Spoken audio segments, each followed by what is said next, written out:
I ruined my own joke, never mind. Anyways, hello my friends and perhaps even gamers, and welcome to the stream. I'm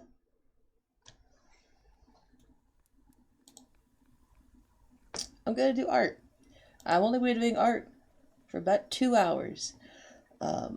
Because we are celebrating my sister's birthday today, so we're going to do an escape room.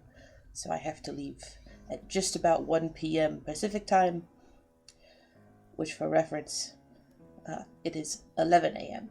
Pacific time. So, yeah, it's actually on Sunday, but we're going to celebrate today because she and my dad are going to go to a concert tonight.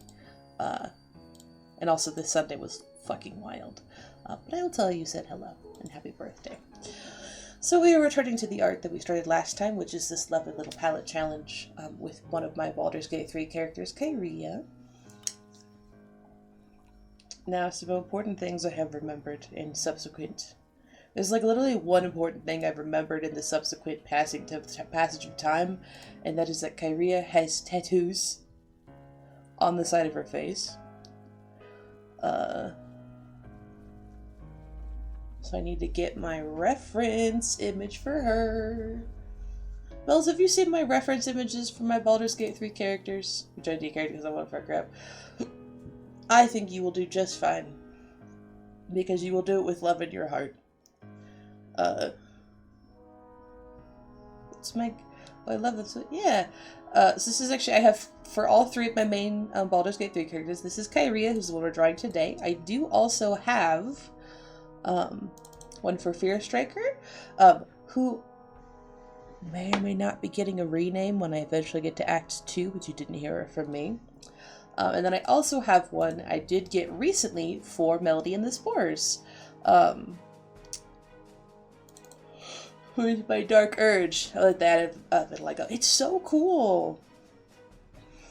And especially in Kyria's case specifically, I mean, it's just cool, flat out. But especially because, so Kyria, and non-binary, yeah!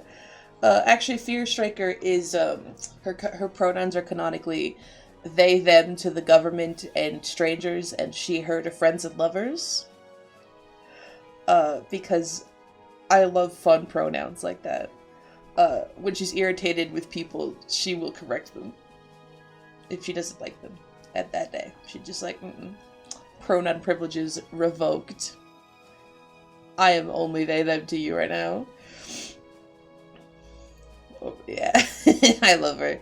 But actually for Kyria specifically, so she was a D&D character originally. She was a 4th edition character. She was a drow monk, which she still is a drow monk.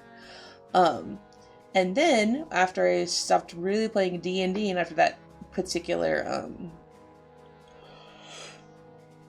what's it called? Campaign ended up ending, I made her into an original character. And when she became an original character, she became a stone elf, because she, which is like a type of character in my original universe.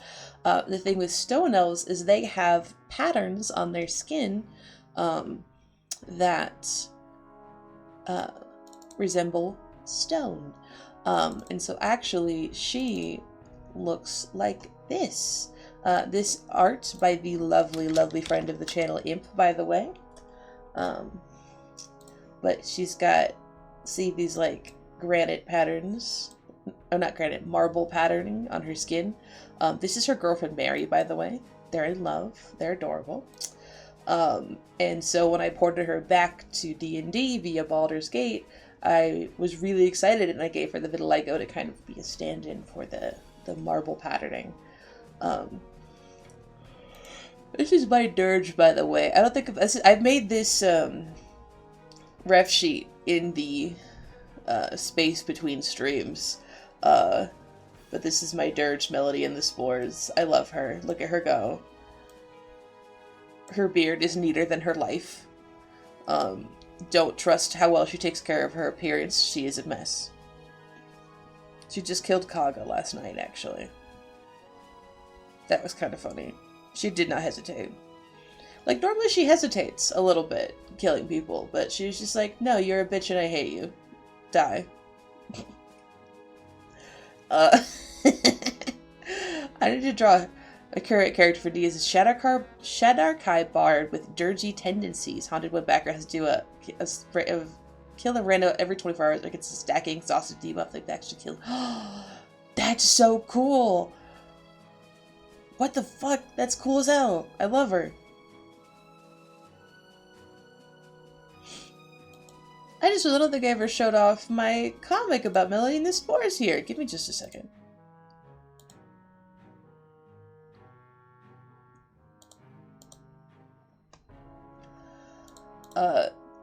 So, a warning for blood and murder. But I made this comic a little bit ago about Melody and the Spores. So I have not played a ton of the Dark Urge storyline, so no spoilers. I'm trying to keep away from spoilers for the most part. But in my head, this is her first murder. When she was a little kid. It's an actual canon dirge. No, I know. This is my dirge though. I don't really... Honestly, if canon tells me a different storyline, I'm gonna keep this one in my head. Like, yeah, I figured. That's what he said, dirgy tendencies. Just Hollywood background. Yeah, that's what I figured. Sorry if I said something that implied. That just reminded me of my dirge. My actual, like, Baldur's Gate 3 dirge character. Who I made this comic about. Look at her. This was, she was a baby. Oh, I just want to think of spoiling. Oh, okay. Oh, no, I was, sorry. Let me restart my statement then, yeah. No, my statement was, I actually haven't played a ton of the Dark Urge storyline, so a lot of, like, what I think about Melody and the Spores is made up. And so, if the canon Dark Urge storyline contradicts this headcanon, I will simply disregard it, but I don't want a heads up about that, because I'll see eventually. But yeah, this is, so, for context, Melody and the Spores grew up in the Underdark. She is half drow, but her human parent was a traveling entertainer, like in like a circus. And so she lived with her drow mother in the Underdark. And this is, she blacked out and woke up and had murdered a kid from her school. And because she was a little baby, she panicked and hid the body. Because she didn't want to get in trouble for killing him. So that's what this is a scene about her, panicking. And also, this is like,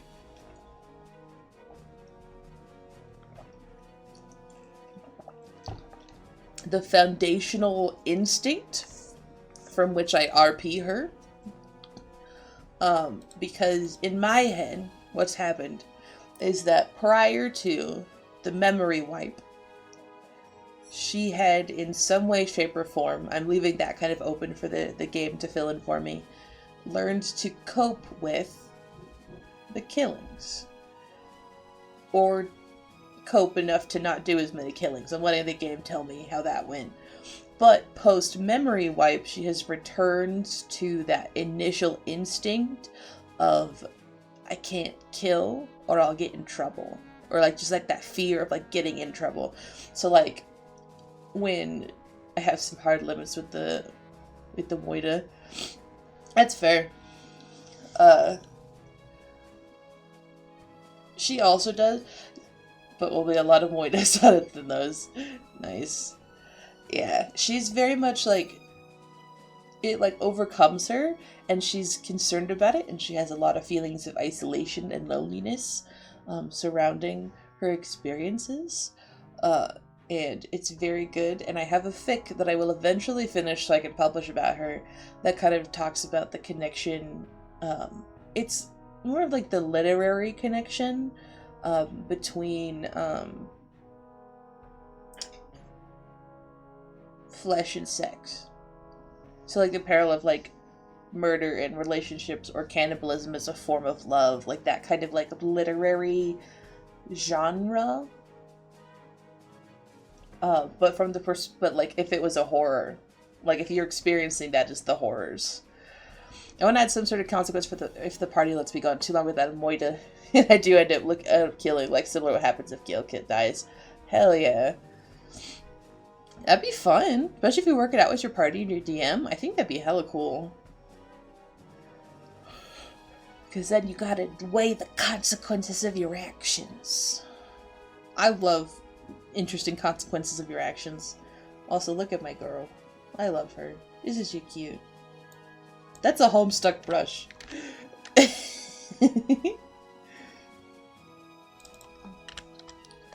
Okay. So gamers, I also have a confession. I've started rereading a Homestuck fic. It's a very good Homestuck fic. If you are familiar with Homestuck, I think you will like this fic. So I'm just gonna pop it on screen. Give me a second. It is literally called Alternate Universe by the author Unda. It's fucking cool as hell. That's not the one I wanted. That's more official Homestuck content probably. I did! James Roach is in charge now. Fucking good for him. Also, please ignore I just linked fucking Ben's stream. I was clipping it last night. But this is Alternate Universe. Ignore that my AO3 is lesbian flag themed. That's a me thing and not a this fic thing. I'm not gonna spoil it.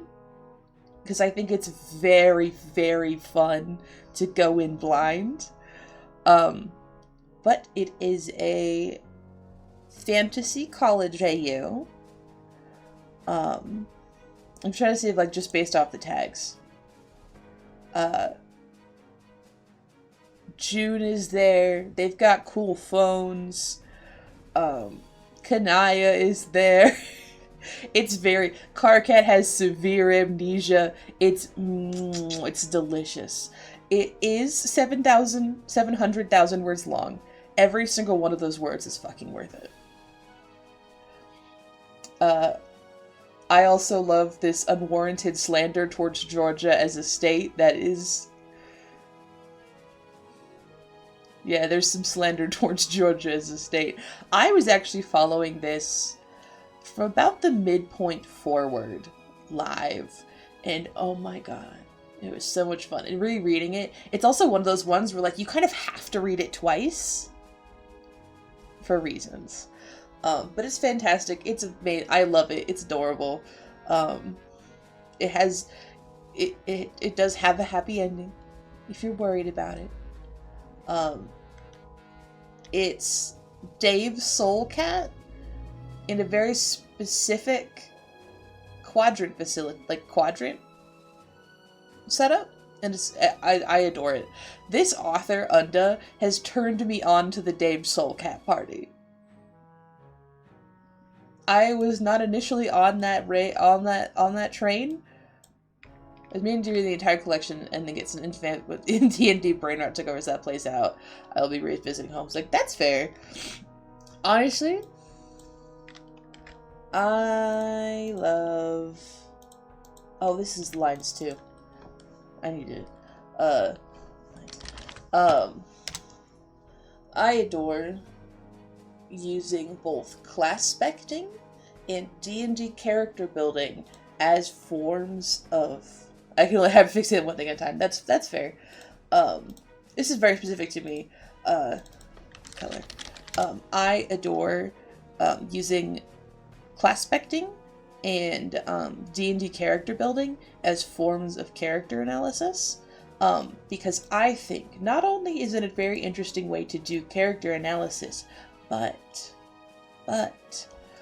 if you do it at the same time but not with somebody else, and you see, like, what conclusions the two of you guys came to, oh my god, it's so much fun. This is actually part of why the Sabart AU exists, which, if you're not familiar with the Sabart AU, is the Tales from Riftdale Suburb AU. partially because class spectating is really fun, and also because Suburb lets you put people through the horrors. I need your help with my backstory. So creative. Well, thank you, Bells. Honestly, half the time when I make up character backstories, it's just, wouldn't that be fucked up?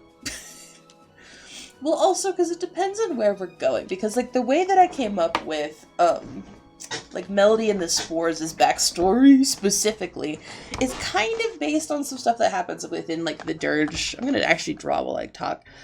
It's kind of based on stuff that happens within the Dirge, like, dialogue and stuff. I'm actually gonna put that in marker. But is kind of adjusted to the way that I've been, like I said, it's like I've been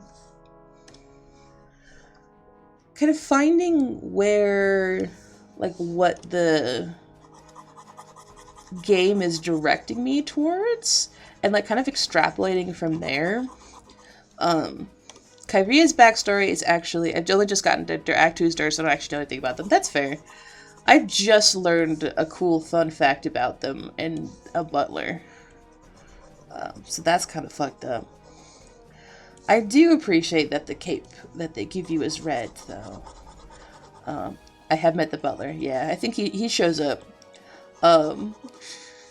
Specifically because the cape's very useful. I forgot I had it. I forgot that's what that did. And so the first time I killed something in combat last night, fucking just jump scared me. I was like, where'd she go? It was also especially because I vicious mockery a tree to death. And I was like, did I upgrade vicious mockery and forgot? Also, I cannot remember. I think it's cutting words. If you do not have a bard with cutting words, please make a bard with cutting words. Because it is so fucking funny to listen to her insult people. Oh my god, I love her. She's so funny. So far, I have a character who is a druid. I have a character who is a monk. I have a character who is a bard. It vexes me to know if you disappears. I'm pretty sure it was something, I want to say it was some sort of "you're ugly" comment. And that she just disappears. But yeah, I have a druid, I have a monk, I have a bard, and I have a cleric. Who have, like, gotten, like, decent ways into the game with. I have a wizard, but I'm not playing him yet. I just wanted to kind of fuck around with colors. I'll get to him later. And I love oi, ugly disappear. Yeah, exactly. I love the, like, class interactions. Because it just makes it feel so much more fun.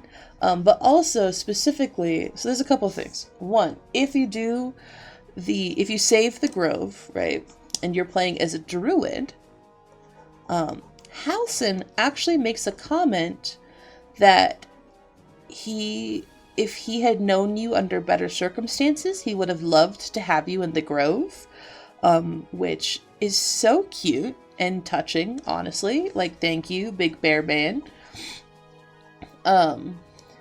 There's a specific interaction with the bird you only get if you're a bard.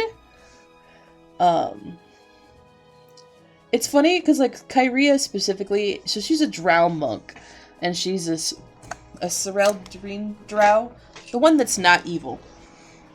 And so the range of, like, comments this girl can make is so funny. Sorry, the wheel fell out from under my chair again, and it was at the front of my chair, which means I can't sit at it without the wheel. There we go. I'm not even gonna bother putting the fucking wheel back on. I'm just moving the chair, so I'm not balancing on the fucking non-existent wheel.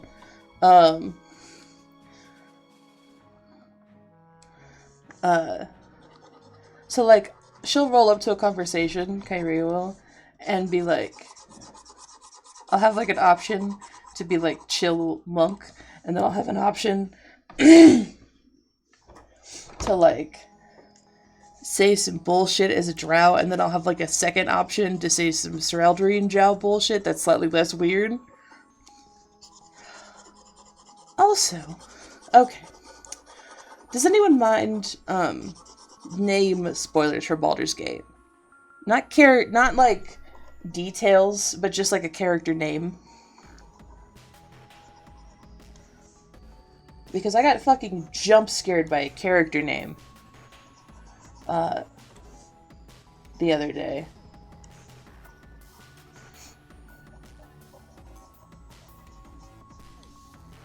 On AO3.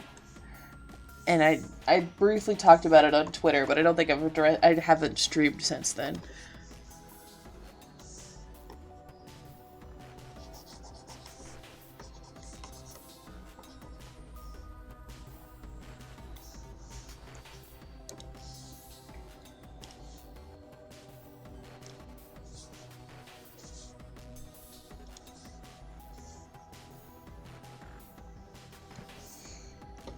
Okay. I'm just gonna do it. So, last name spoilers for a character. Who was gonna tell me that Minthara is a Banray? What? What the fuck? When did that happen? If you don't know what the fuck I'm talking about, Banray, or however you spell it, is the lead city in Menzoberranzan, and thus plays a very large part in the Dark Elf trilogy, which is the prequel series about legendary D&D character Dritz Thuorden, who I love, and he is my boy. I thought, I don't know why, I guess I just didn't assume that they were gonna pull that close, because, like, I know she talks about going back to Menzoberranzan, and I kind of just laughed it off, because I was like, haha, Menzoberranzan's the only drow city that this game knows. Even though in the books it says that Menzoberranzan is, like, a small drow city. But whatever. Like, I knew she had, like, made that comment, so I was just like, oh, haha, it's whatever. But a Banray?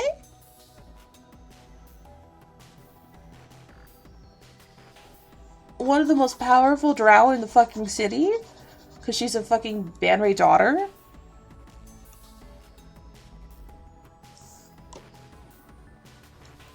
She got fucking nepo babied into this cult.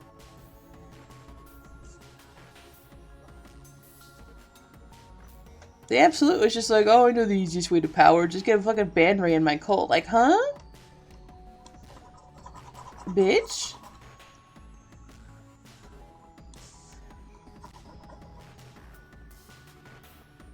Wild to me.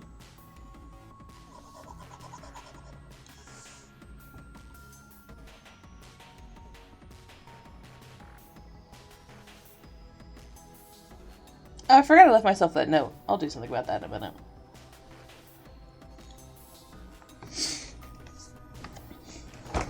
Like, that is literally just so funny to me.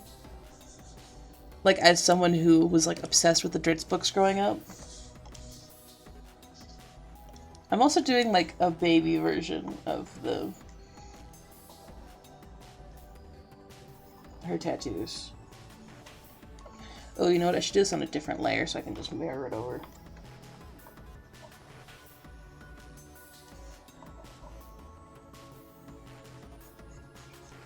Like, for context, that would mean that,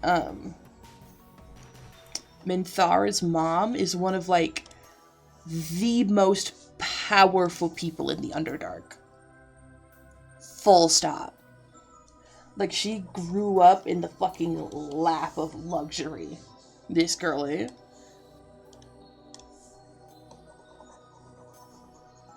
Which also did include learning how to kill people, but you know. We all have flaws.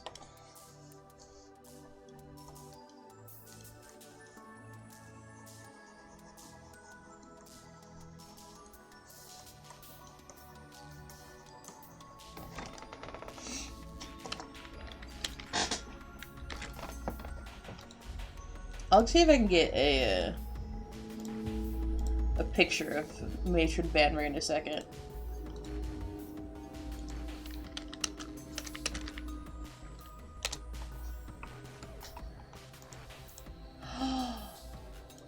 Oh my god, I could have known this way sooner if I just remembered what their fucking house sigil looked like. Oh, Bainray. It's Bainray, excuse me. Bainray is her last name. Trying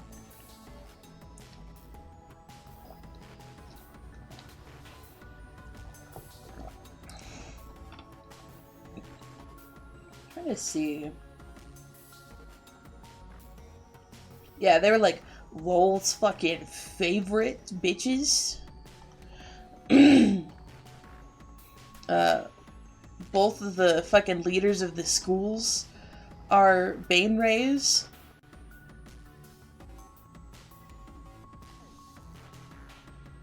I'm trying to remember what Minthara. Oh, I don't know. Wait, I don't know what Minthara. Wait, I think she's in this picture. She is not in this picture. But this is the vibe they've got going on. That does make sense though, because I'm pretty sure Minthara BG3.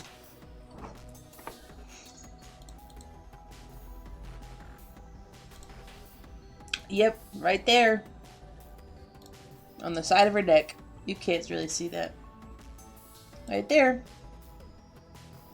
That's the symbol of Bainray.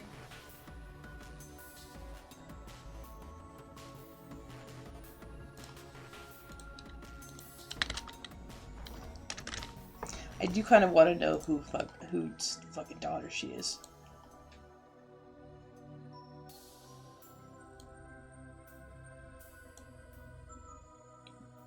Somebody tell Asia me. Yeah, I actually think I was looking. Someone was talking about how if you like repeatedly click on a profile, like they'll start saying they'll start getting irritated with you. And I'm pretty sure it's Astarion who goes, "Dritz, don't Erden," and then he's like, "No, that wasn't good." And I was like, "Okay, you know what, Astarion, that's a good joke." Does this have Minthara on it?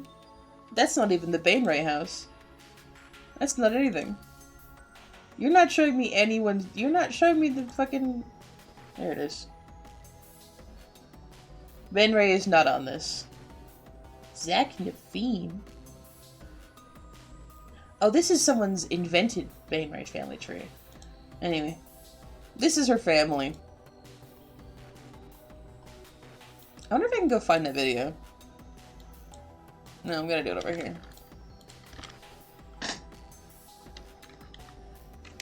It's on my Twitter, so...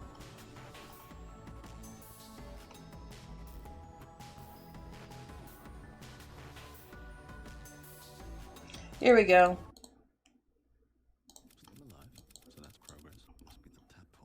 Let me turn up the volume because I don't think you probably can't hear it. Knocking around in there. I'm starting to get a headache. I'm awake. Mostly. Let's march! Soldier, don't poke the Karlak. My eye! Who am I? What now? More like Dritz don't Erden. No, that's not funny. Villains, dissemble no more. I admit the deed. Tear up the floor. Here. It is the beating of his hideous heart. Oh, no, that's his brain. Where did I leave that heart? Why do beautiful people taste better? It hardly seems fair on the ugly. They have such wonderful personalities.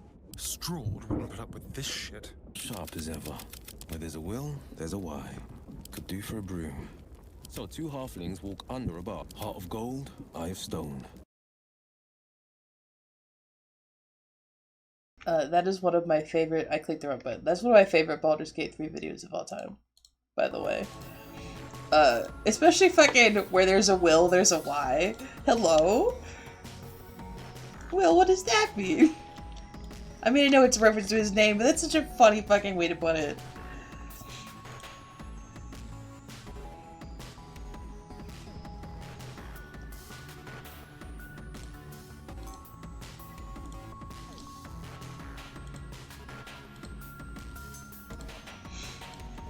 Although I do also appreciate Astarion going, Dritz don't Erden. Never mind, that wasn't funny. Like, funny. What does that mean? I also thought it was fucking hilarious. But again, Dritz is my guy, so.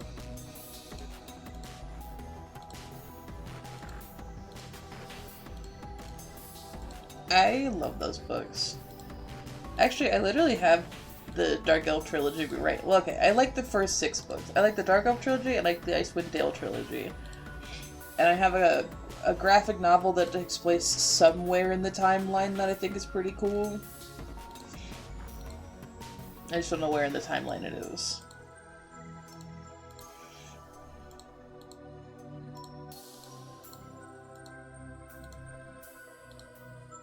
I think that's gonna be the best one. Actually, here, I'm gonna... Fuck it, it's time for the part of the stream where Opal reads aloud from a book.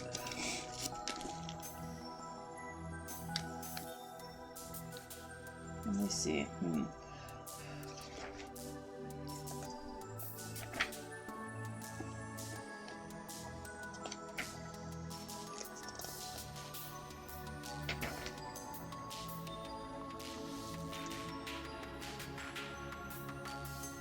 I want to... Here we go. So, this is in Book 2 of the Dark Elf Trilogy, Exile. For context, Dritz has been wandering in the Underdark by himself for like 10, 20 years at this point, with nothing but a cat that he can summon like once a week for company. And he kind of goes stir crazy. And he eventually finds a deep gnome city and decides to follow the mining and basically go in and turn himself in. Because he's tired of being alone. There you go. The circular chamber was lightless, and under such conditions, the eyes of a creature seeing in the infrared spectrum shone clearly. Normally, these eyes appeared as dots of red light, but that was not the case with Dritz Duerden. Even in the infrared spectrum, this drow's eyes showed clearly as lavender. Belwar remembered those eyes. Maga Kamara, Belwar breathed. Dritz, he mumbled in reply to the other deep gnome. You do know him, several of the swift Nibberling cried together. Belwar held up the handless stumps of his arms, one capped with the mithril head of a pickaxe, with the other with the head of a hammer. This Dritz, he stammered, trying to explain. Responsible for my condition, he was. Some of the others murmured prayers for the doomed drow, thinking of the burrow warden was angered by the memory.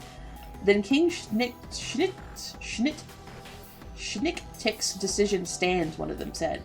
Listen, I think it back. That's fine. One of them said, the drow is to be executed immediately. But this Dritz saved my life, Belwar interjected loudly. The others, incredulous, turned on him. Never was it Dritz's decision that my hands be severed, the burrow warden went on. It was his offering that I be allowed to return to Bliggenstone.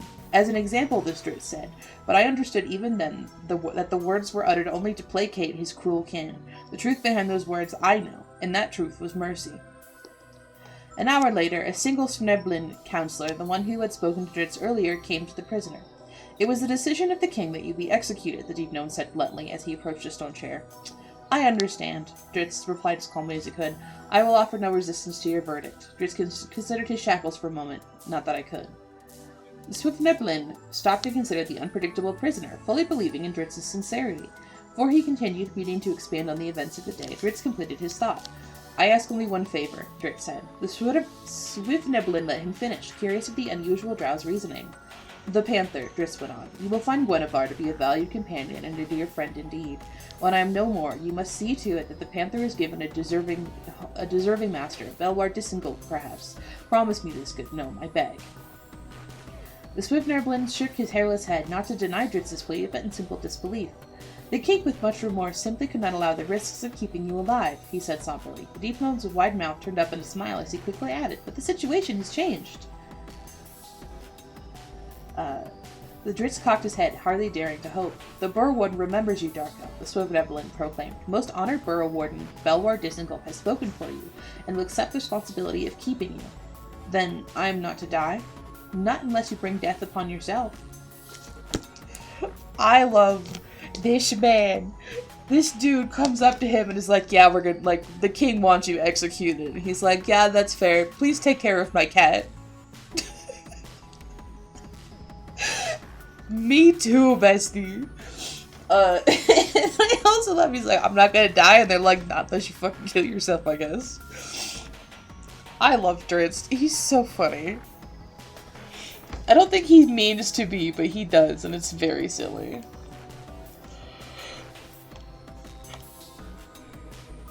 I think I'm gonna add. I think Past Opal had a good idea.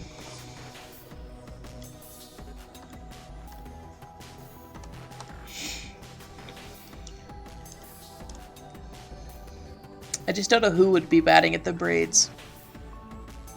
I just spit a little bit.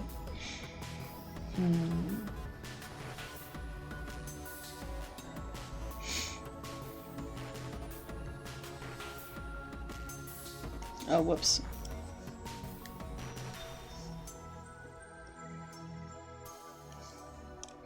I need to sketch out.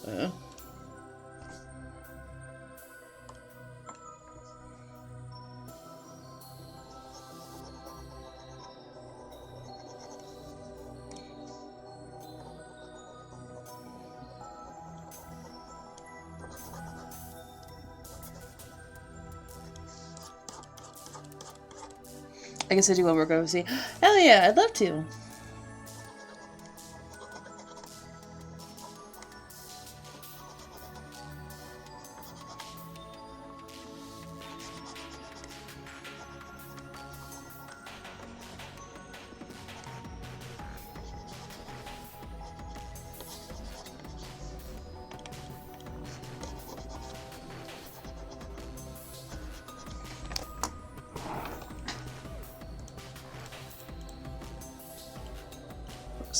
Looks. Fuck yeah, dude. Looking good. I see if the background is red because I can't see the lacquer or the white or black lines otherwise. That's fair. Honestly, I don't normally draw on colored backgrounds like this. But it's been fun. Why is my pressure being funky? I don't know.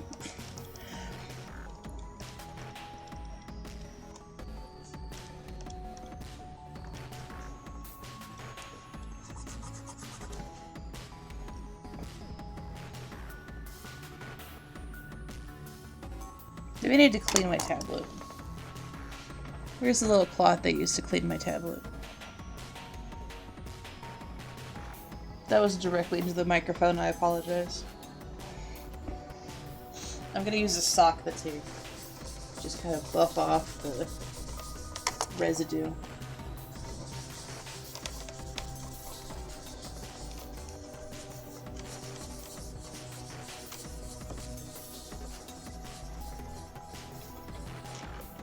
I don't think this is actually how you do it, but I'll look up proper tablet cleaning methods later. Nope. Oh, that's because I had the eraser up.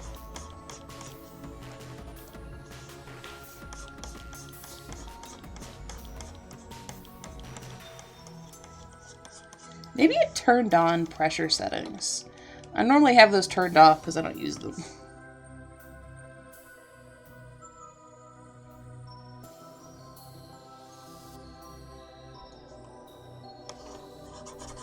Maybe not. I don't know. Anyways. Honestly, the main thing that I have to worry about with the pen pressure, or the who's doing it, is the color.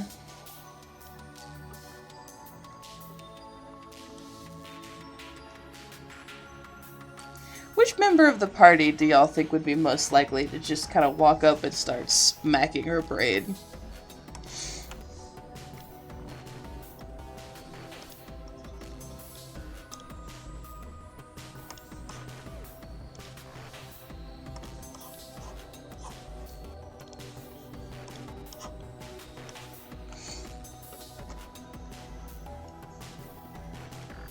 Either Starren or Lae'zel.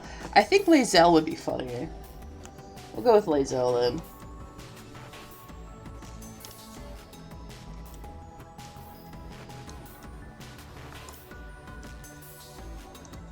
She just walks up and is just like, what are you doing? And Kyria's just like, can you shut the fuck up? She'd be talking shit about it. Oh, absolutely. Especially because this image is, in fact, Kyria, like, hanging upside down.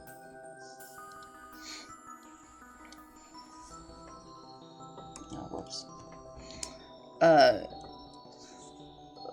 Cause, like, she's doing meditation stuff, but I think Lae'zel would be confused.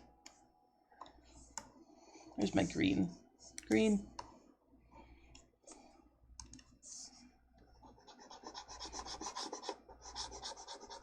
I put her nails in there, you can barely see them, but that's okay.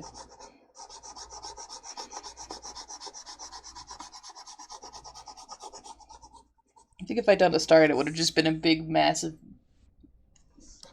light colors.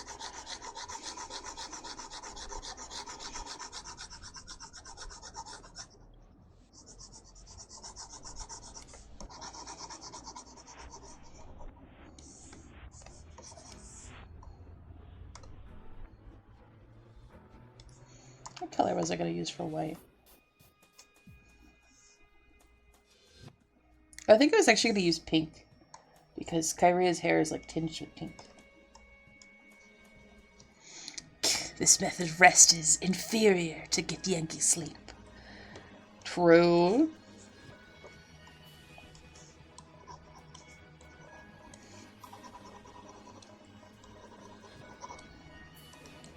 I can almost make the sound. I almost never have Lae'zel in my party, I'm not gonna lie. I don't do it on purpose, I just have other characters I want to take with me more. Honestly, my party is pretty much always just trying to think of how she'd bully you. No, you're absolutely right.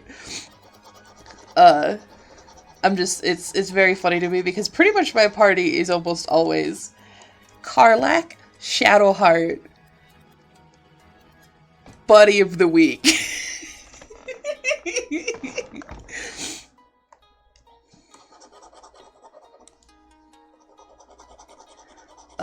I think right now in my Kyria playthrough, it's Will? It's either Will or Gale, I think. With Fear Striker, it's Astarion.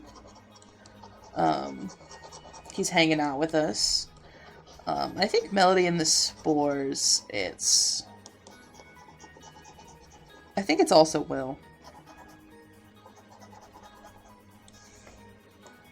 Because I like Will, I think he's cool.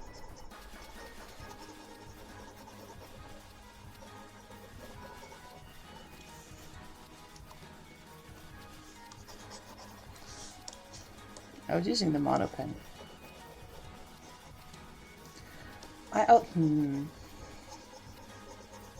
I'm really tempted to play Pester Quest as the Spooky Month game. I'm not gonna lie, gamers. Because I started rereading Alternate Universe, I have been having Homestuck thoughts.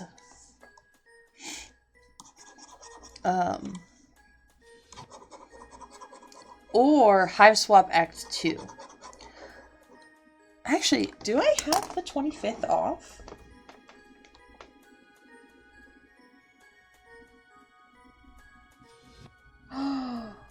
Holy shit, gamers, I have the 25th off. That's Cascade Day. Okay, we're streaming High Swap Act 2 on the 25th. I actually have not finished Act 2. I'm also definitely gonna Google one of the cars before we play, because there is a way to get the true ending, and I think it starts all the way from the beginning of the fucking game. So... And I do miss them. I do it because, very vague spoilers for Alternate Universe if anyone was interested in reading it. Joey and Jude are there at one point. And it's really funny because it becomes an episode of everyone dunk on Grandpa Harley because he's a shit dad.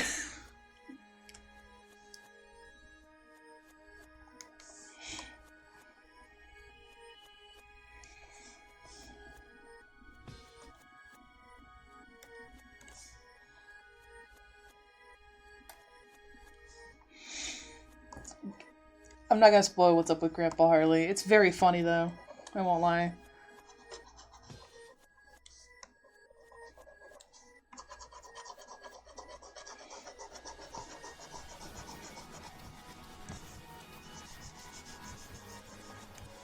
Also, so kyria's associated color, because if you didn't know, I actually made a whole thread on Twitter about this. Pretty much every character I ever draw has an or like make content about has an associated color. Kyria's is pink. So she wears a lot of pink. I frequently try to dye her clothes pink in Baldur's Gate 3. That's why, like, so much of her stuff is pink. Fear Striker is purple. Melody in the Spores is red. My character, Zach, who is my Dirge Cleric, is green. Karlach is also red, but a slightly different shade of red than Melody in the Spores is. Clairvoyance, Tales from Riftdale, he's also green, but he's like the cause like if red, like true nothing but red, red is Oculus, and so Clairvoyance is nothing but green. Like if you're looking at like RGB values. Bart is purple. Christian is dark red. Chief is gray. Pink, or Smith is pink. Lucidity is teal. Dad TM is blue. Mom TM is orange. And Dad TM is specifically like a very light, boyish, like very stereotypical boy blue, if that makes sense. Trying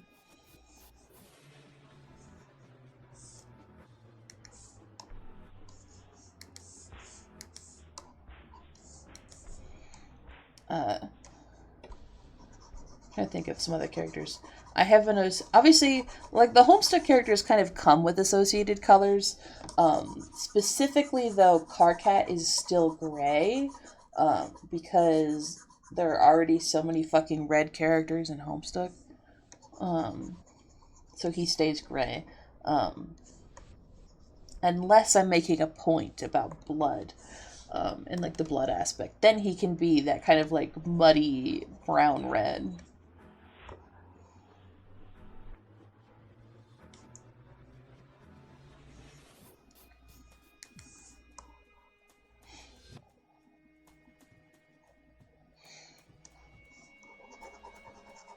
It's very fun. The beta kids are their text colors, but the trolls are their blood colors.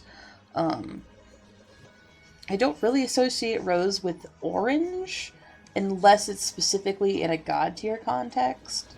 But even then, she's mostly like her purpley pink. The alpha kids are also their text colors.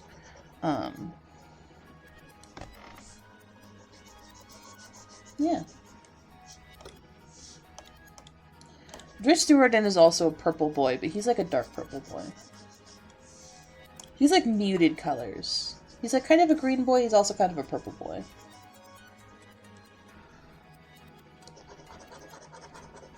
I think he's green, and then Guinevere is his purple. It's kind of like that thing of like how you always see like pink and green together, but it's purple and green. The Cosmo and Wanda effect.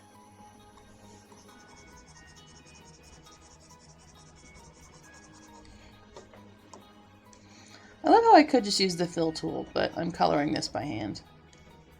Always fun. Yeah, this has been...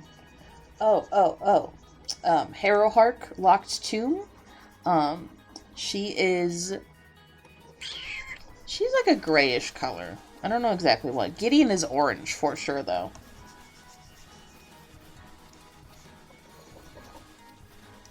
half the time these are just like the characters have very obvious colors,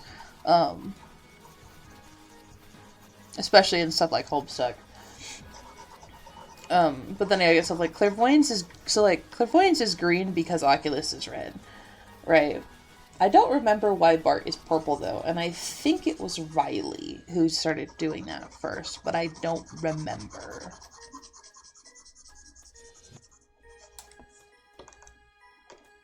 Oh, look at her! This character's red white, so trying her name still. Bells, do you want to see a website that is my absolute best friend?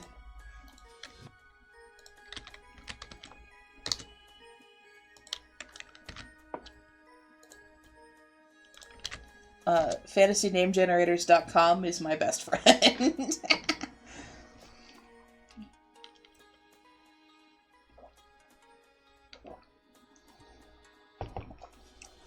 They have so many name generators. I honestly will just sit there and just like, and also, because here's a cool fun thing, they have a save name feature. Right? So like, if I go in, I'm just gonna do a random fucking, half elf. Right? If you go down here, you can save names.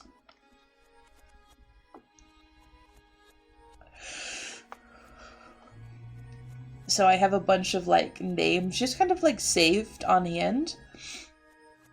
So stuff like I have some tiefling names like Trust and Atonement. I've got some title names. The Herald of Millennium, Saint of Blood, Governor of Bones. The Plague Doctor names are so fucking funny.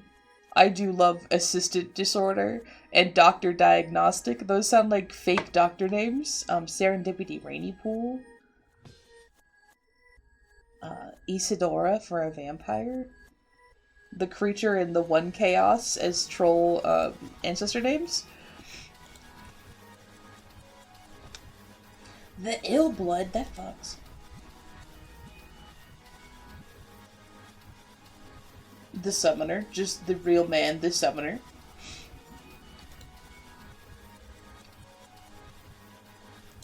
They're also, and you can actually edit these names too. Like Serendipity Rainy Pool, I think is actually a combination of two names that I used, or like that I generated. Flix Winterbright. Peanut Almond Bread. Oregano Candle Feet. That's beautiful. I love oregano. He's my new best friend. Oh god. There's like stuff happening in my ears.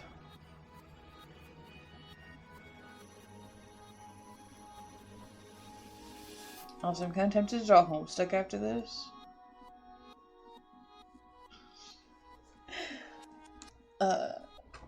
If y'all didn't know, I have a Homestuck fic. It is very long. It will only get longer. It's been on hiatus for about 1.5 years because I'm stupid. Is that it? Is that the command? Yeah. It's also my darling, my baby, my wonderful best friend. I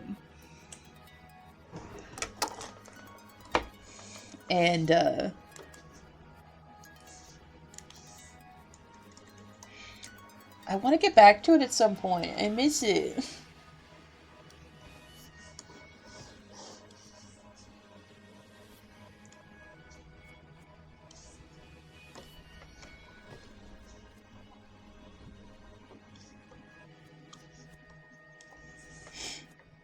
I'm kind of tempted to draw the designs from that fic. Especially because, ooh, I have more imp art to show off. I've commissioned imp like 5 times. Including this lovely picture of Rose and Kanaya on a date. This is okay. So it's a date, but neither of them acknowledges that it's a date.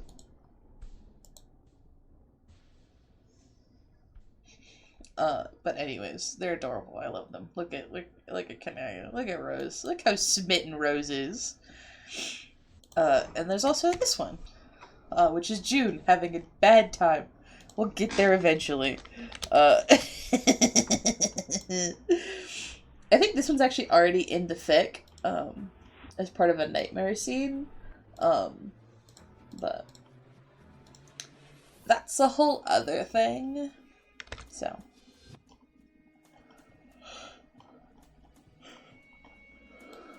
I need to do the vitiligo.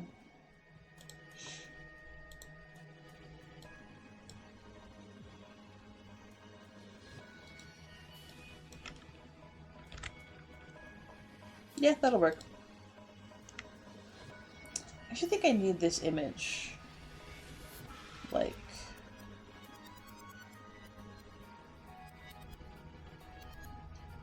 No, we'll just do it like this. So it's around both of her eyes. Actually, no, I need this image to look at.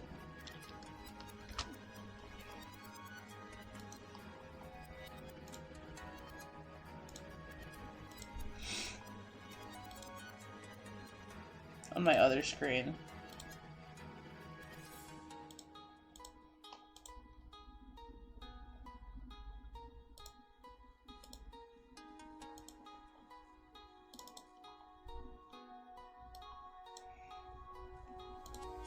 There we go.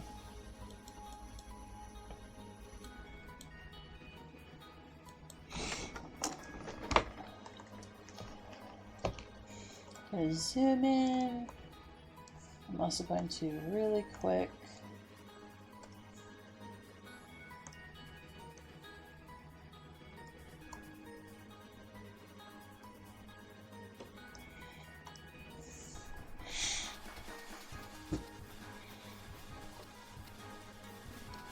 I think I need a smaller pen for those.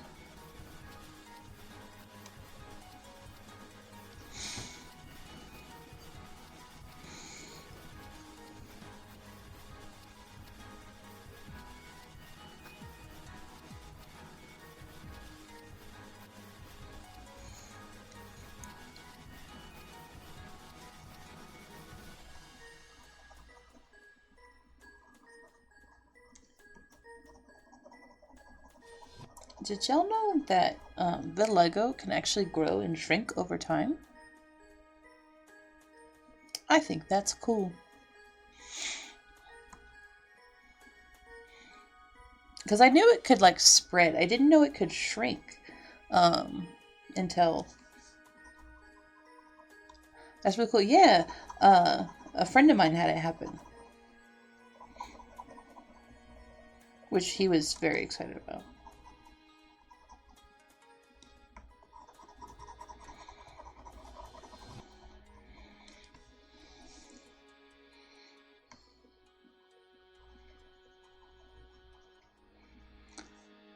There's like literally only one thing I don't like, and that is that there's a weird line on the side of the palms in the Baldur's Gate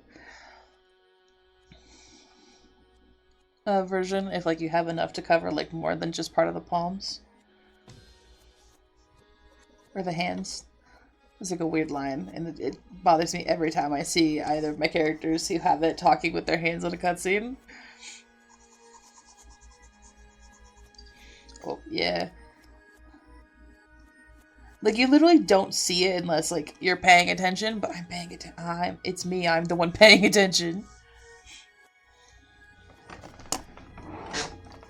Oh, you know what I need? Well, actually, no, I think we'll be good.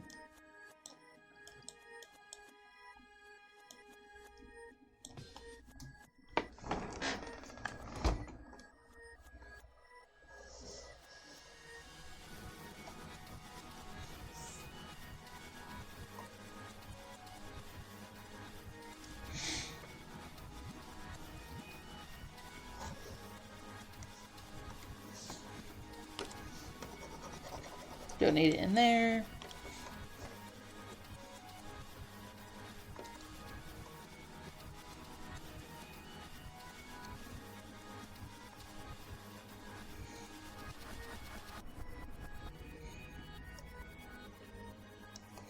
I think I am going to do a little bit of fill tooling here.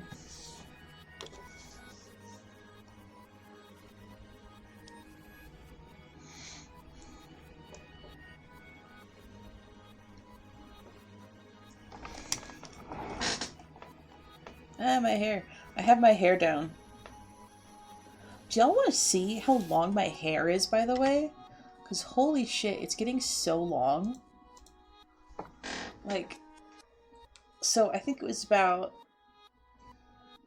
5 years ago, I cut it all the way up to here. Like, it was like short, right? And I've just been letting it grow since, basically. And like, whoop, it's so long again. No, look at it. I don't know if you can see it, but it's like, I want to say 2 feet long now. I think last time I did a measurement, because I'm like 5'2.5", right? Ow. Sorry, my hair likes to tangle on itself. But just all of this hair. Yeah. And then I've still got my undercut underneath of it. I need to shave it down. It's getting shaggy. Okay, cool. Sorry, I had to double check that the camera was muted. Sugar biscuits. The wheel being broken on this chair causes so many problems. Yeah, it's getting long. It's also fucking, so I have wavy to curly hair, but it's the kind of like wavy to curly that gets weighed down when it gets long. So you don't see a ton of, I don't do anything to encourage the curls either. They were a lot more prominent when I was younger. But what happens is that it means that my hair loves to get tangled in itself. I will like run my hands through my hair and I'll catch a knot and I'll break up the knot. And then I'll run through my hands through that exact same patch of hair. And I will find a new knot and I have to brush out that knot. And repeat ad infinitum. I need to put the wheel under my chair. I'm gonna fall again. Hi, dogs.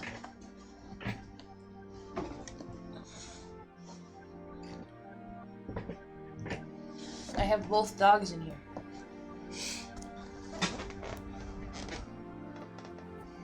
This is also it in its my hair in its I need to shower tomorrow state, which honestly is peak my hair if you ask me.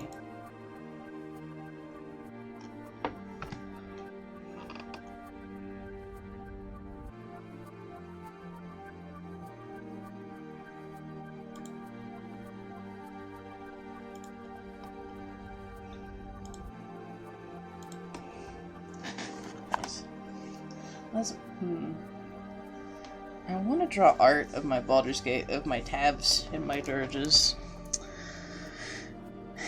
that I can't show on Twitch.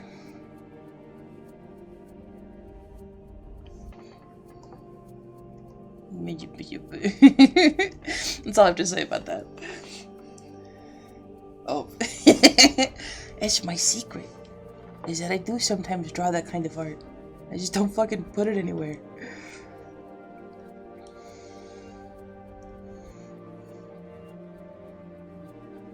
No, it's more prominent on this hand.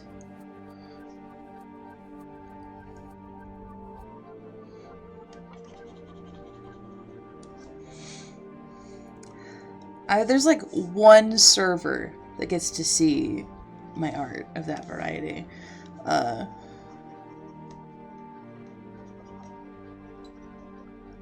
And even then, they don't see most of it. But you know. You know. Except you don't, because I don't tell anybody about it.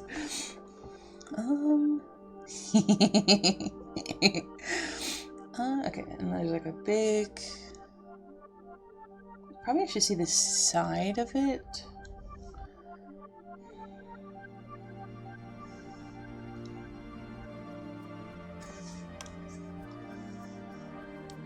Like that, I think, is probably the most accurate.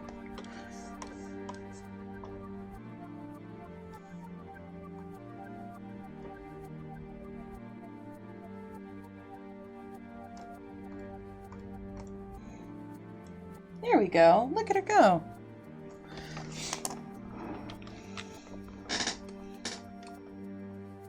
I may also throw an effect on there too. We'll see.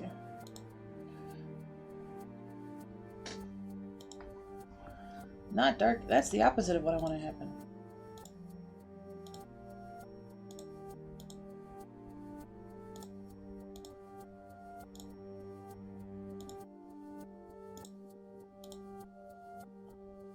Ooh. I like that actually. Oh, does she have any of her feet? No. She does not have any of her feet.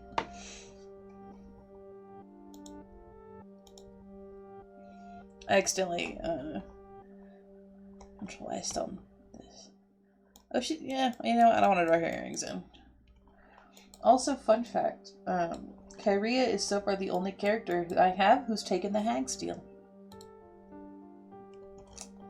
She's made some choices.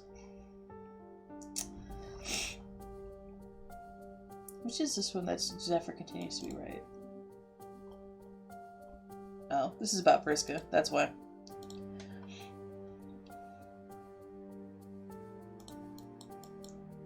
Look at her go!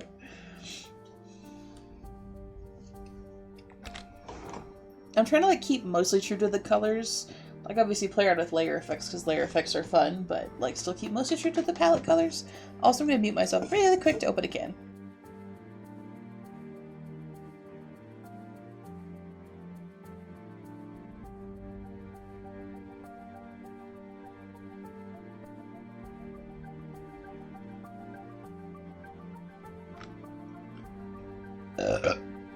Ooh.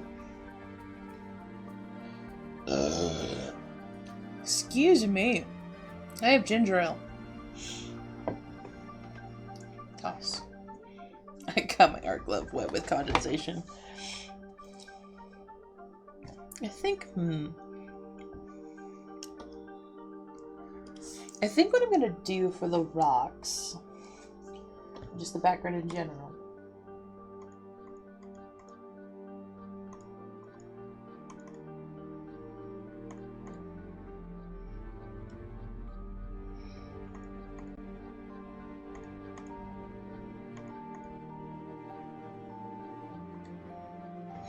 nope. This is tattoos. This is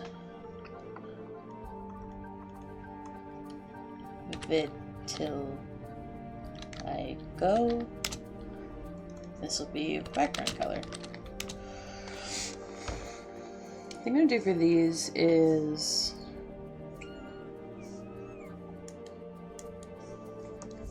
that and that.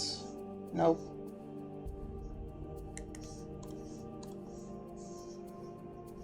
I accidentally made the palette unreadable.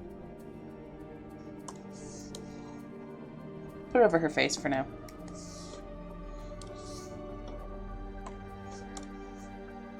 And then I'm just gonna spam the rocks with the other colors.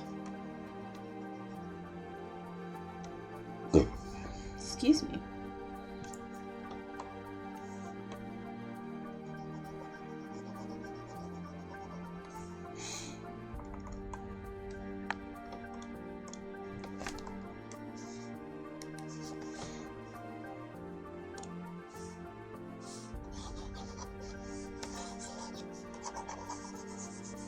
Just with different effects.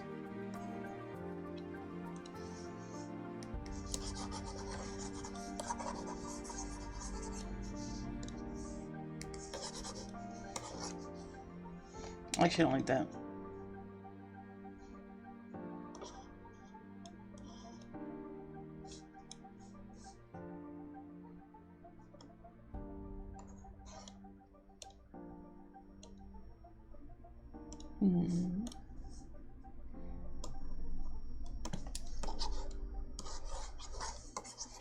Doesn't have to look realistic, it just has to look cool.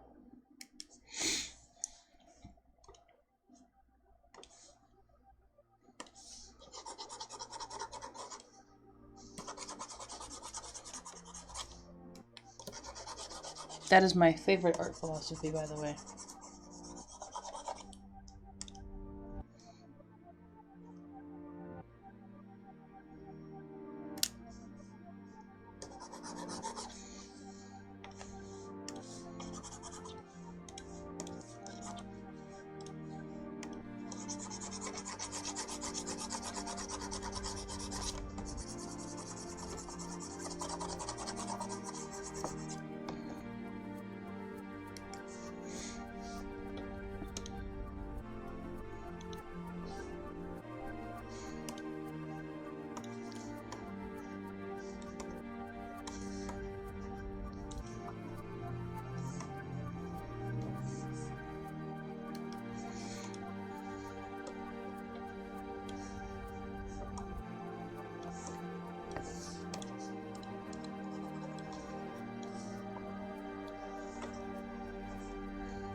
Oh, that looks cool as hell. Hell yeah.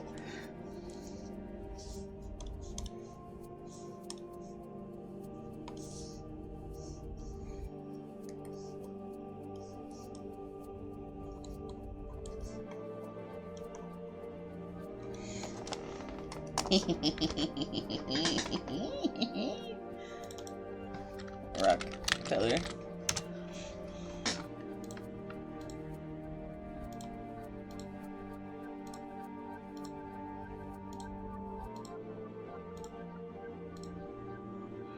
Ooh, that's spooky.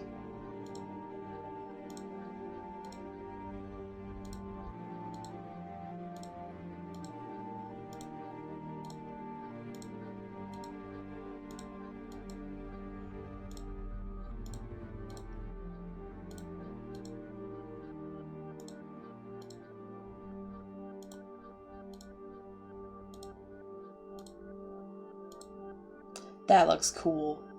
Wait. That actually legitimately looks super fucking cool.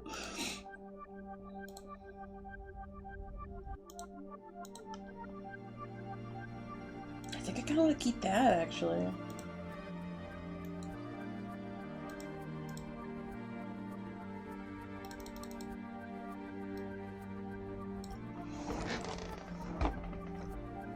Or does it make the box too much of a focal point? Let me just do my signature really quick.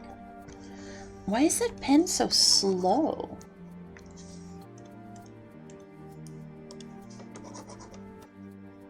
I don't know, but no.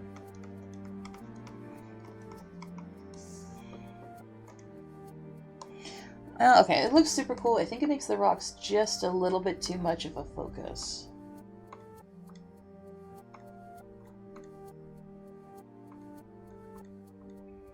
I want them to be cool, but I don't want them to be the scene, you know?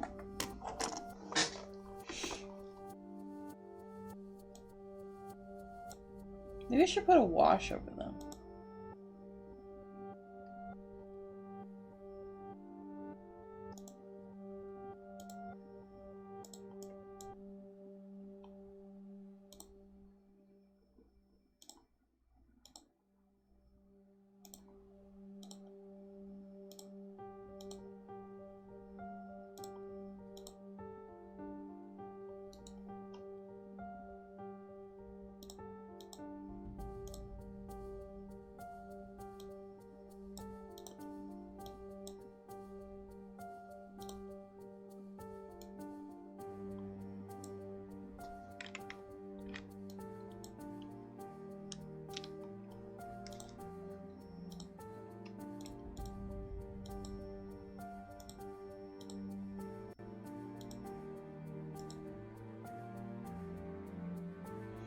I should have done it the other way around.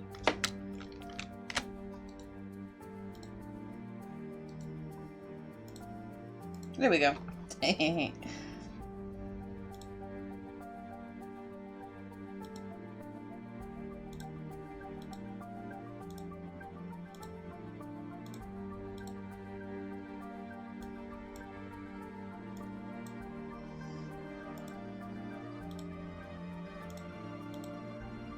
Ooh.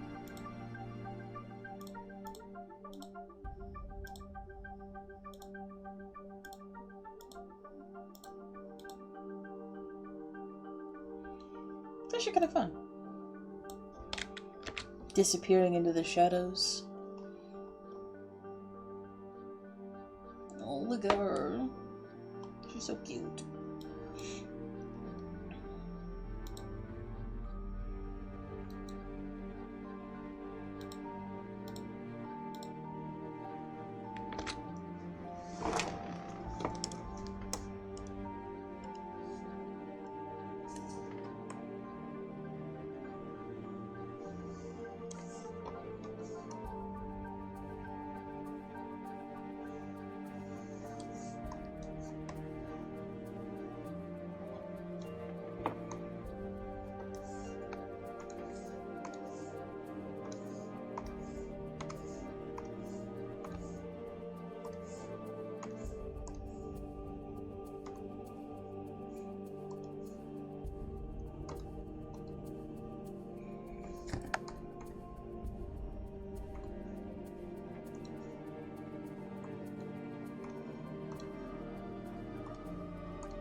I'm gonna do that. I think I'm gonna blur the edges.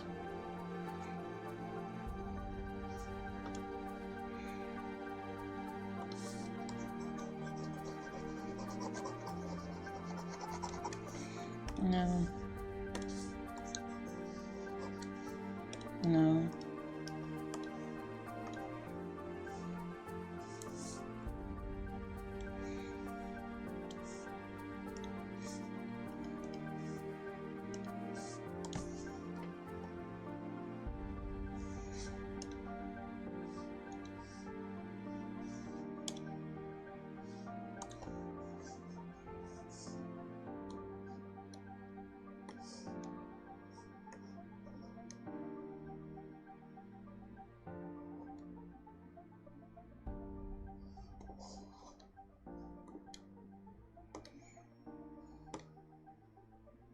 There we go.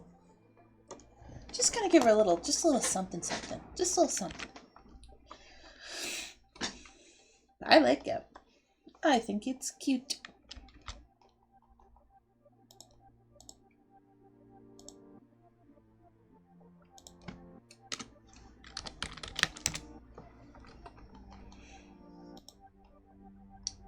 Look at her go.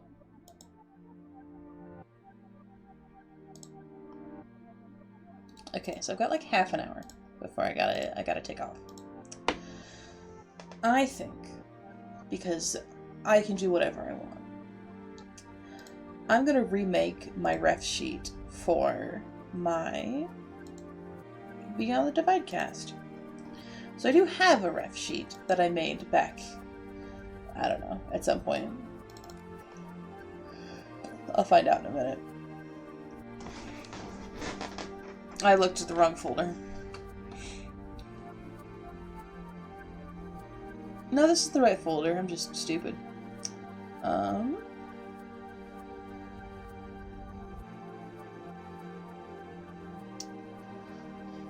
Ooh.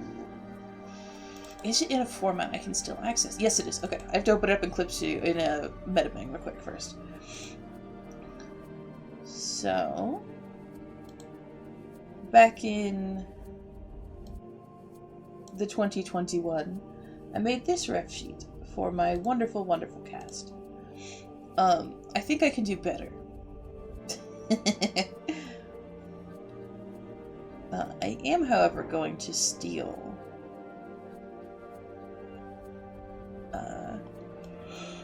this ref sheet to remember why. Fun fact, Karka has tattoos.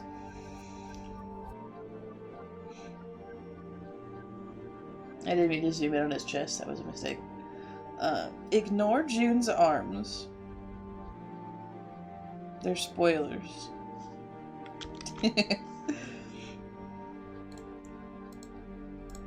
A pinch. Yes.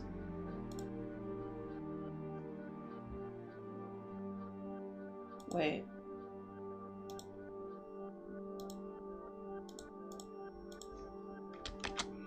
I need the PNG to not have those colors as a draft, because I need them.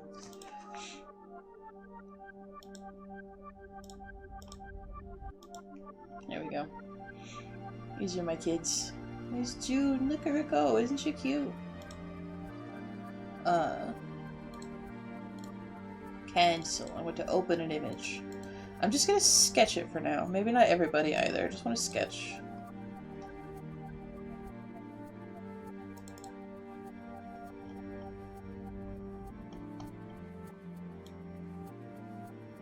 And get their heights in order. I love how much taller Jade is than everyone else, by the way. I think that's very cute. Fun fact, Jade has no ears.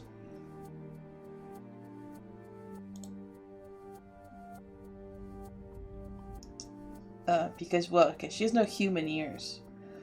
Because she has dog ears.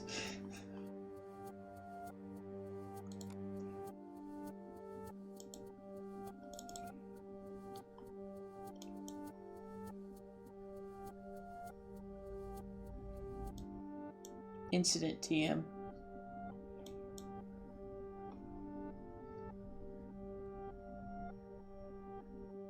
Mostly because, I'm not gonna lie, it's partially because I put everybody in tank tops and I want to do something different.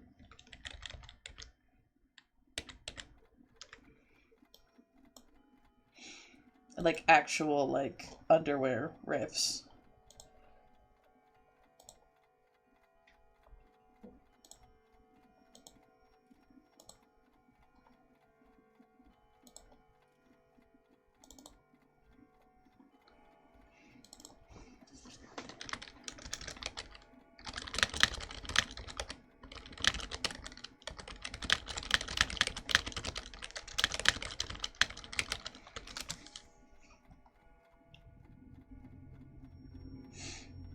There we go.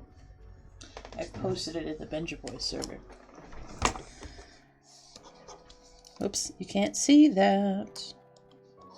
We're gonna start with June, as Homestuckers want to do. Actually, we're gonna start setting up the groundwork because I actually forgot. I have to do that. Everybody needs a floor to stand on, because otherwise nothing makes sense. Did I even draw, like... I didn't even draw fucking fingers in this one. Whoops. I also kind of want to draw Rose's tattoo better.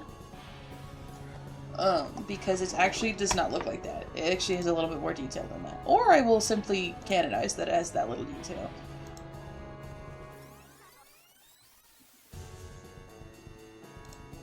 It's Tom Ska.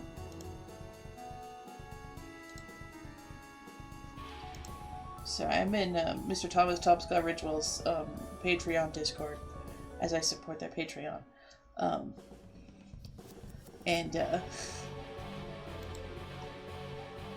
He has posted a video, but it is not the full. It is the extended edition that is early access for Patreons. So I cannot show it to you, as you presumably are not the Patreons. 2023. Hey, did y'all know I used to do fucking Let's Play videos? It's true. This is a thumbnail I made for the first episode. Or the thumbnail I made for the first episode. What is this? Oh, this is my fic! Anyways. This is the thumbnail I made for the first one. And this is the thumbnail I made for the second one. And that was as many episodes as I recorded. Because Pester Quest is way longer than Hive Swap. Like, on a per, like, character basis. And it was before I was really used to, doing longer form content. And so, sitting through and editing an hour-long video, oh my god. Actually, you know what? That's a lie. Editing an hour-long video still sounds like a nightmare. But at least I can record an hour-long video now. I'm also really tempted to... Hey, y'all. Hey, y'all. What if I had guests on to play Pester Quest with me? I can't guarantee anything. I cannot guarantee anything. But it would be fun. I'll have to scout around and see if anybody would be interested. We're gonna call this the base layer. I don't think I'm gonna put in heights until I finish drawing everybody, because heights for me are based off of vibes. I don't know this character's 5'3" and this character's 5'6". I know this person is roughly this much taller than the other person. It's just how it is for my brain. I have difficulty with, like, holding numbers in my head.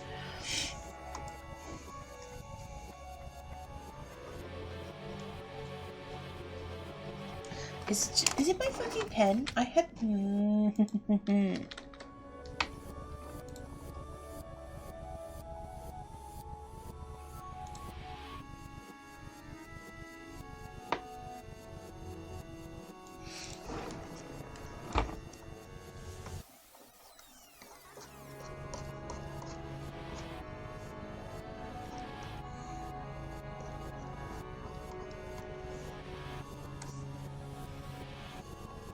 Okay.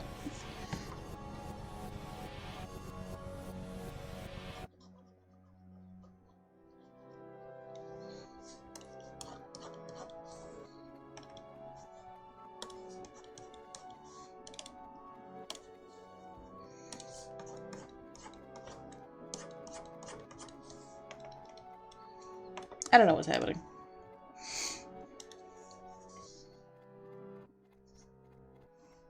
How'd I do that?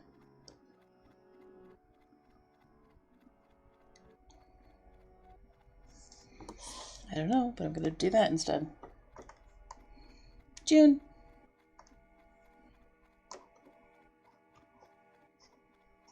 Carcat's eyes are a pain in the ass to draw, by the way, and I did that to myself.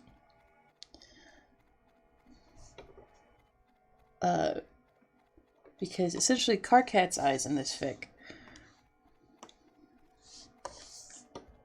So it's like, oh, I just realized I started drawing on the fucking base layer.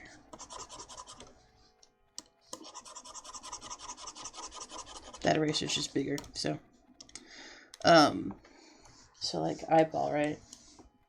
I need a bigger pen. Eyeball, right? Right. I need a pupil, right? As one does. Basically what Carcat's eyes do is he's got like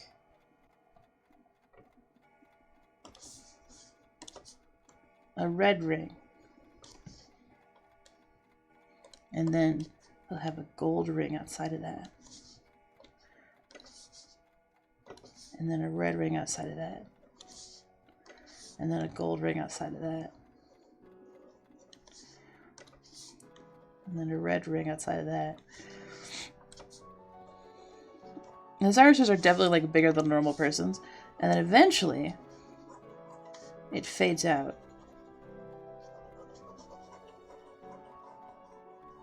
Into black.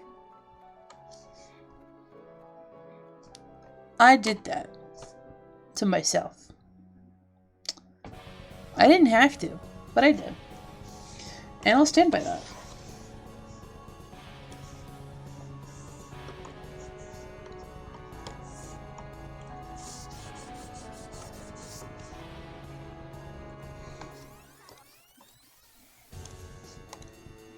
Oh, this is time paradox. That makes sense.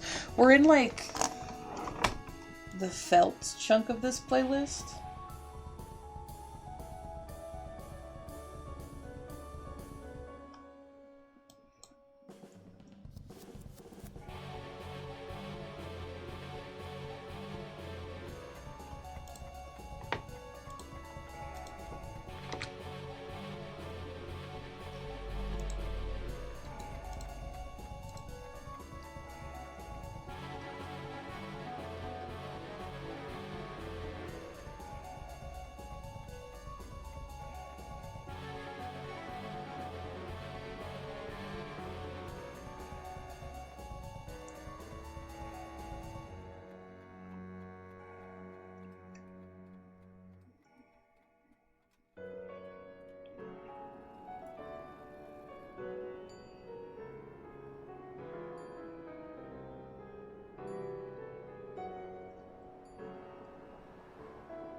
Sorry, my notes are being mean to me.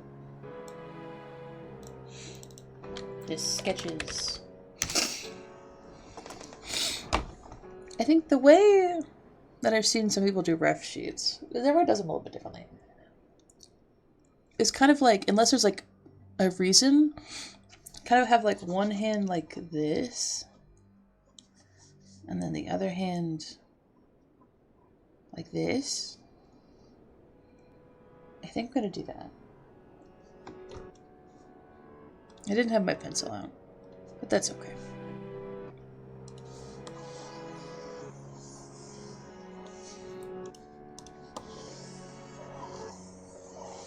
I love my curl brushes, by the way. They're so pretty.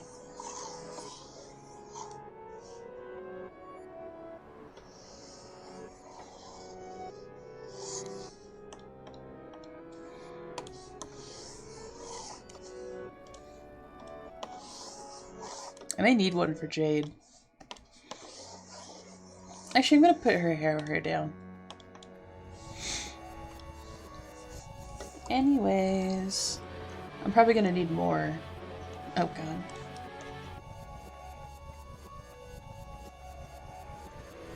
More room, because I always do end up needing more room when I'm doing ref sheets.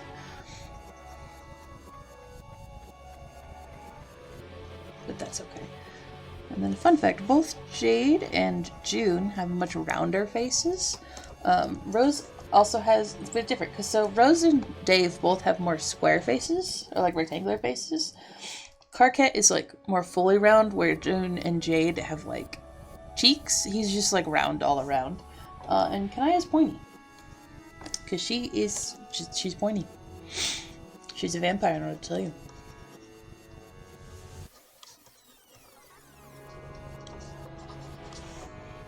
I'm also definitely gonna have to make this taller. Whoops.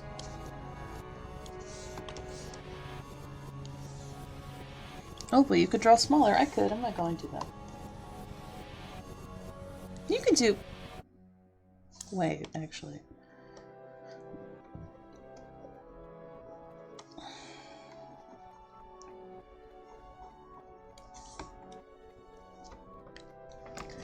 Let me double check the TOS really quick.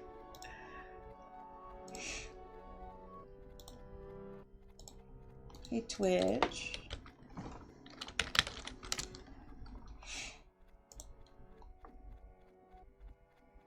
Hey, Twitch.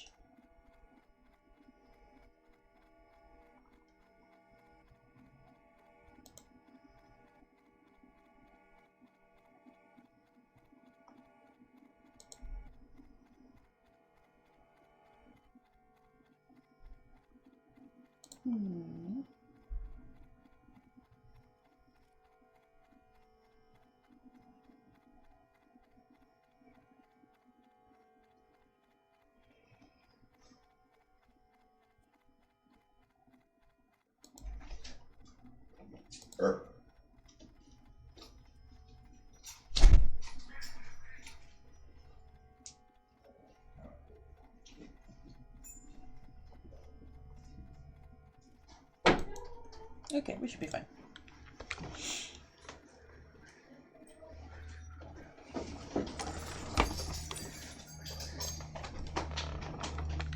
The power of copy, paste, and flip. My best friend, copy, paste, and flip.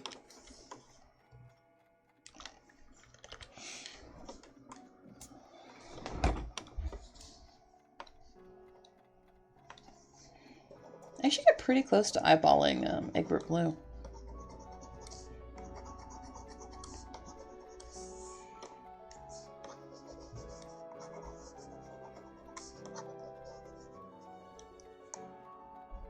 I need to make her smaller. Whee!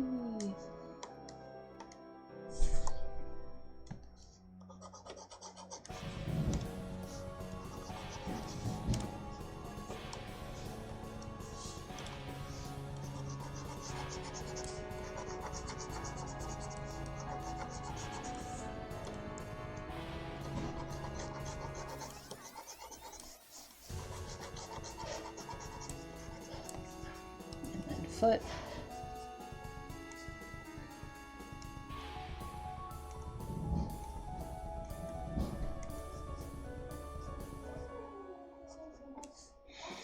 That's not enough for the leg.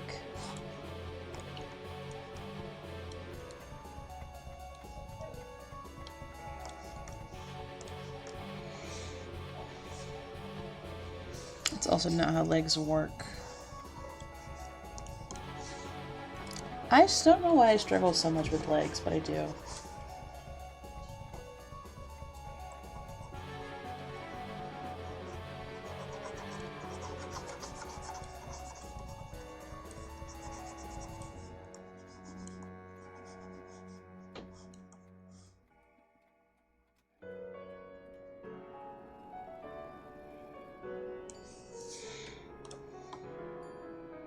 Now her feet touch the ground.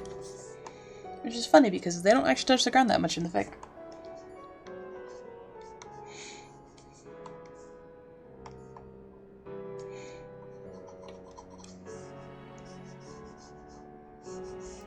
reasons.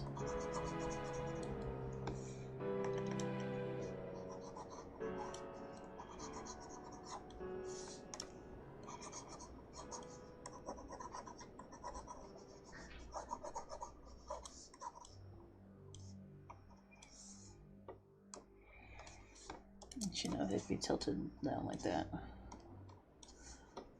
Nope, not that far.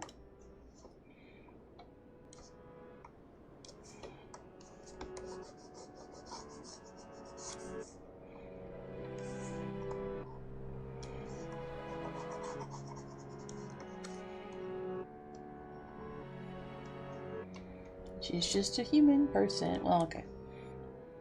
She's not fully a human person, but she was born a human person.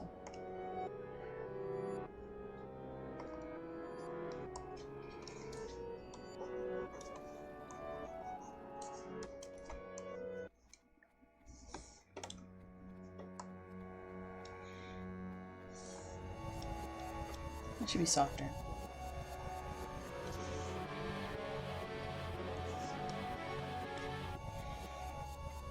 There we go.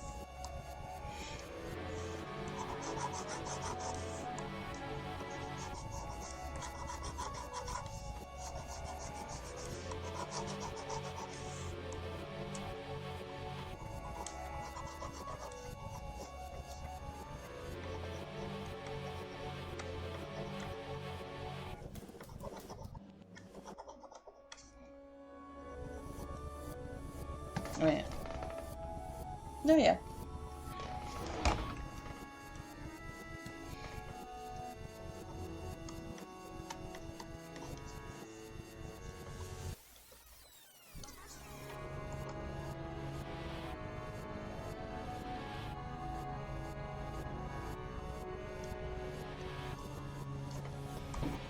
I may actually... I wanted to shoot for about 2 hours, but... No, it should be fine.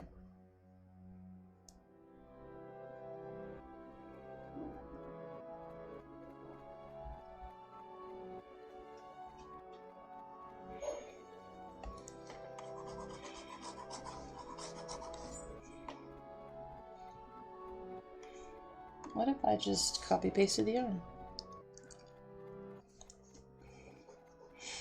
It's no harm, no foul, right?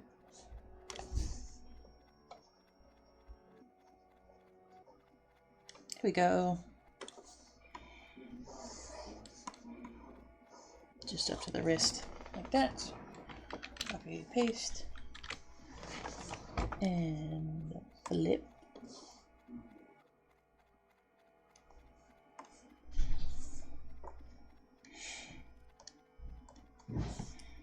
And then we just pop in, connect the dots, make this less of a downturn, because this is going to be the hand that's facing upwards.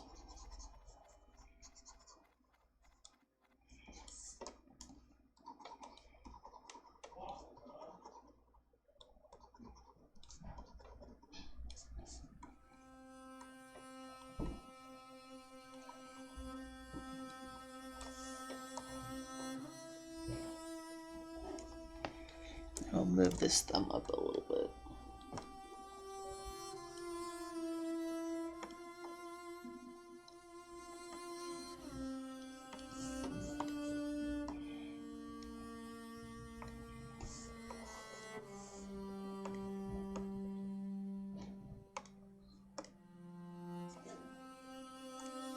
It's a pretty good little stance.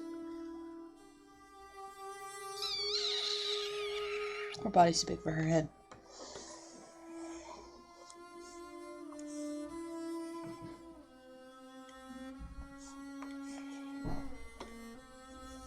I forget to merge the lines together.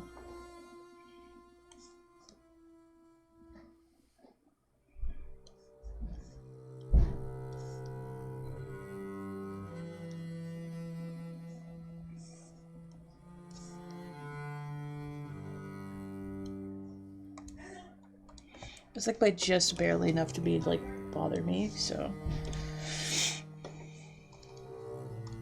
I was gonna draw with the glasses off.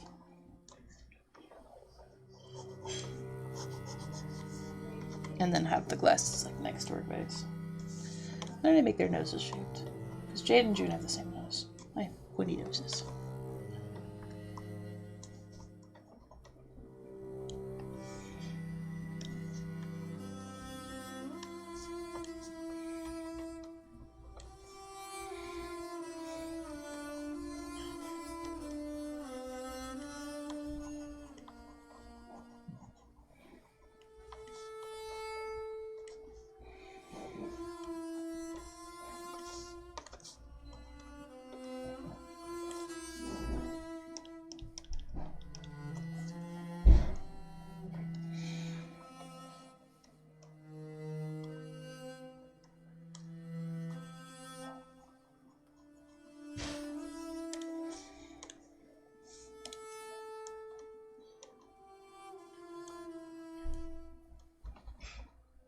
That.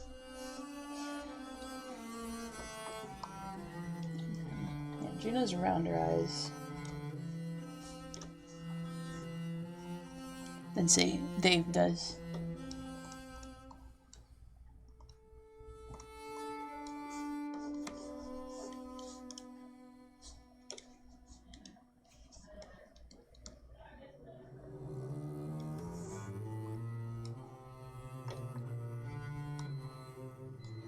So I'm gonna rotate her eyes a little bit.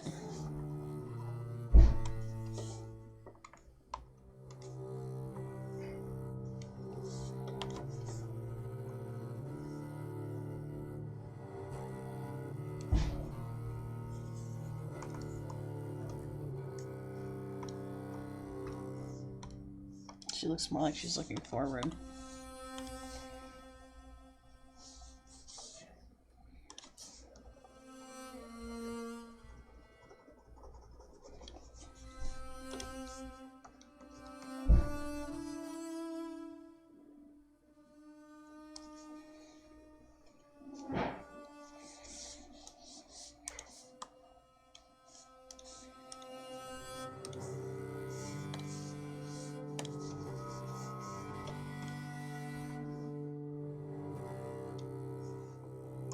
This eye needs to come down again.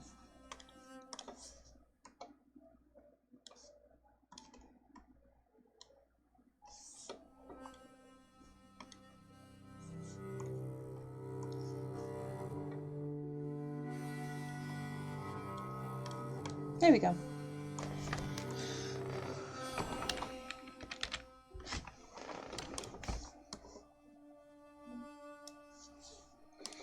My life hack is to always do your glasses on a separate layer as a sketch.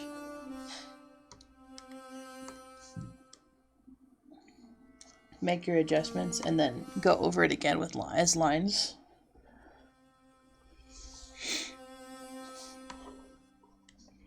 So that your line thickness will be consistent.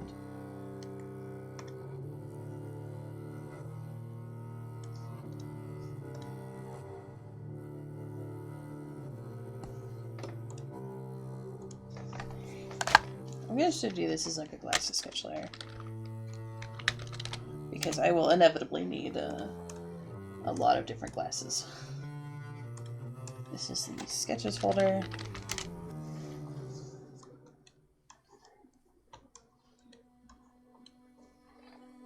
And then make that. This is also my other, you can't actually see what I'm doing. So my other life hack, by the way, for anything, but especially stuff like Clip Studio or Metabang, is down here, make a folder for your sketches, and then just mark the folder as a draft, and then all of them will be marked as drafts. It's speedrun. Okay, I think I'm literally just gonna be able to finish Jude, and then I'll have to go. I said Jude, I meant June. All these goddamn J names. Grandpa. It is his fault, so. He has so many kids in this fic. He's got like 7 kids, minimum.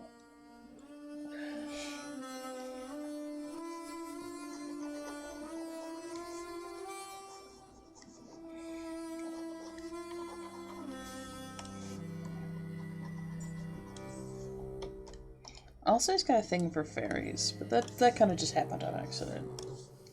I need a picture of John Egbert. Actually, maybe I'll just call it. Because that requires, like, looking stuff up, and that always takes a little bit. I just realized Luna is streaming. Hell yeah. Yeah, I'm gonna call it there for today. Because we're getting really close to when I was gonna call it anyways.